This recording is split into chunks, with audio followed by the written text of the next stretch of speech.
वासुदेवाय ॐ नमो भगवते वासुदेवाय ॐ नमो भगवते वासुदेवाय ॐ नमो भगवते वासुदेवाय ॐ नमो भगवते वासुदेवाय ॐ नमो भगवते वासुदेवाय ॐ नमो भगवते वासुदेवाय ॐ नमो भगवते वासुदेवाय ॐ नमो भगवते वासुदेवाय ॐ नमो भगवते वासुदेवाय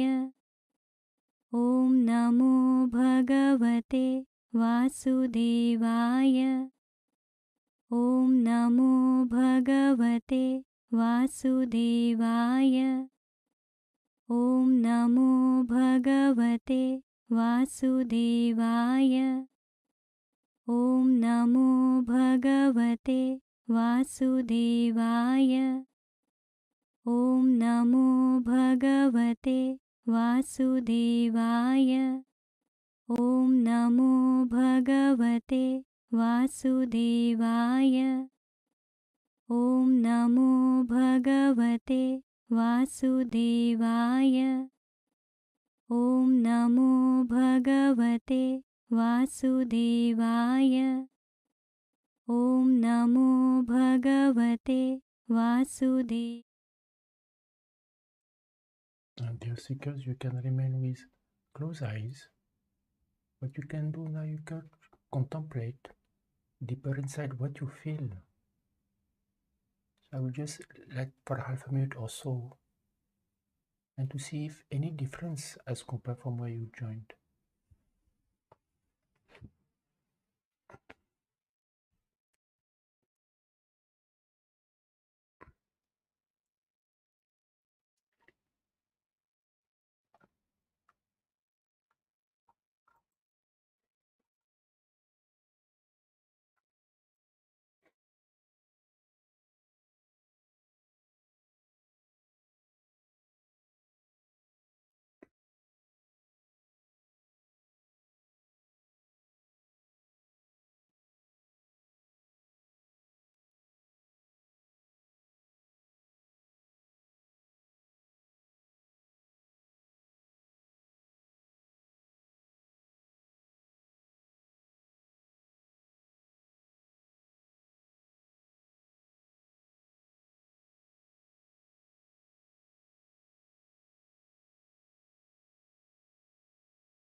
Dear seeker, you can open eyes, and then you can share in the chat how you feel. If some of you were there in beginning and you use this negative covering around self, you can also share if you felt any difference before and after, and of course after the collective meditation, how you feel. That you can write in the chat if you like, or if you have any question also you can ask. In meantime, just to share that now we have changed time, so we will be changing our timings for the collective meditation. I think it is from, I think so far they have not changed, but I think we will be from next week onward probably change the time from 5:30 p.m. But for now it is from Tuesday, Thursday and Sunday we'll have the collective meditation, but instead of 6 p.m. CET it will be 5:30 p.m. CET, but probably next week will continue probably to the same timing, and then we will change.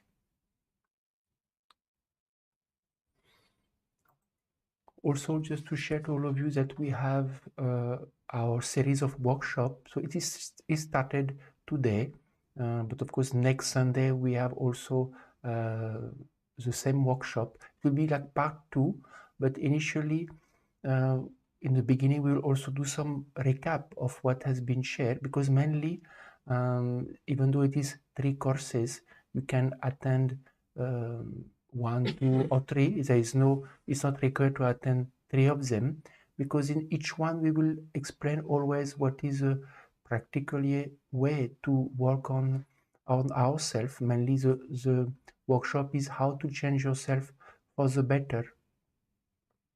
So in this workshop, what we see is how to help you to introspect, to understand what are the internal stressors, also we call it personality defect also, that can make our life more difficult in interactions with others.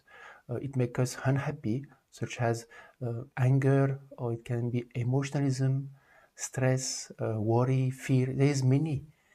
So of course, each one of us is different, but often we are left alone how to work on it on the practical way.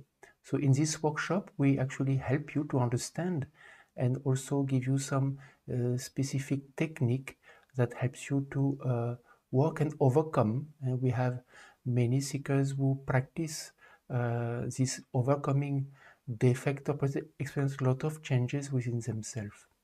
These workshops are through donations, so everyone is welcome, and you can give whatever you like or can as per your capacity.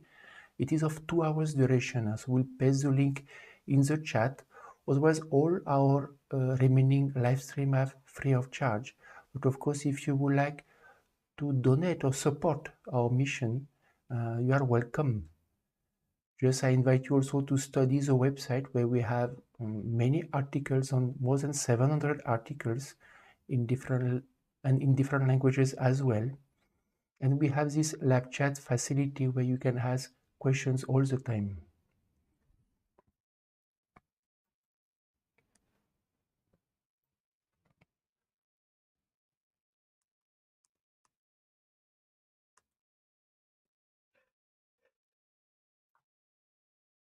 Actually, we have one question from Sindhu Gandagar. You say you want to purify your thoughts. How to purify my thoughts? Please give tips. So ultimately, we have thoughts. They come from our subconscious mind, and they come from this trait of personality that we have, whether it is anger, fear, worry. And of course, there is also sometimes from outside we can experience negative thoughts also. But there is a way. So chanting God's name is one simple way that helps us to overcome those negative thoughts initially, because see, ultimately our mind keeps always getting active and gives thoughts, so it brings us to the past or brings us to the future, and this gives us this uh, unhappiness. So chanting God's name helps to remain in present, because we cannot have too many thoughts at the same time, even though we have the feeling sometimes that many thoughts come, but actually there is only one simple barrier who comes from the subconscious mind to the conscious mind. So I invite you, of course, to read our articles of chanting God's name, and we explain also how chanting works, and with some diagram and explanations that how chanting actually deflect the thoughts, and ultimately it helps to reduce the number of thoughts in our mind. So automatically it gives more stability and more calmness.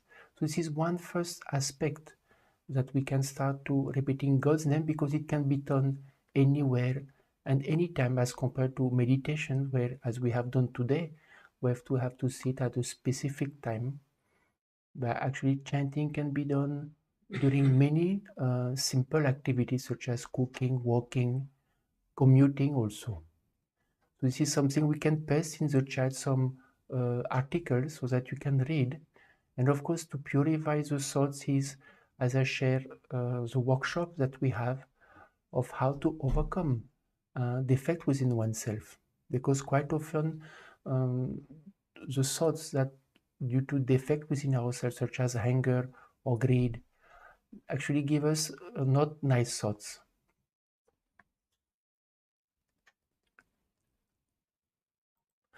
So dear seeker, I think all of you, I think if you, from Yolanda Koshma, you felt calm and content, and you are happy to have this Sunday collective chanting. So dear seeker, wishing you a blissful day or blissful end of weekend, and hope to see you next week. Namaskar to everyone.